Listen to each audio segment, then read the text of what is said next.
ఈ వీడియో కేవలం నవ్వుకోవడానికి మాత్రమే తీసాం. దయచేసి ఎవరు తప్పుగా అనుకోవద్దు. ఇది చిన్న పిల్లలకి కాదు, పెద్ద పిల్లలకి. ఈ నగరానికి ఏమైంది? ఎక్కడ పడితే అక్కడ జనాలు గుట్లగా పడిపోయి రేప్కి గురవుతున్నారు. ఆడ మగ తేడా లేకుండా, ముస్లింగా తేడా లేకుండా మరీ దారుణంగా రేప్ చేసేస్తున్నారు. దీనంతటికీ కారణం ఫ్లాష్ మ్యాన్ అని గట్టి నమ్మకాలున్నాయి. అతని ఫుటేజ్లు కూడా చాలా దొరికాయి. అతని పేరు చెప్పినందువలన నాకు కూడా చాలా డేంజర్గా ఉంది. నాకు కూడా ఎప్పుడు పడిపోద్దు తడి అర్థం కావట్లేదు. తొందరగా అతను ఎక్కడైనా దొరికితే పోలీసులకు ఇన్ఫార్మ్ చేయండి.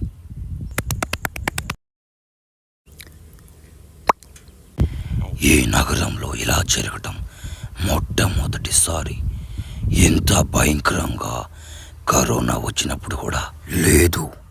ఇది ఫ్లాష్ మ్యాన్ పని. చికిరి చికిరి చికిరి చికిరి చికిరి చికిరి చికిరి చికిరి దీని సాలు లెక్క ఎవనైనా తట్టేస్తాను.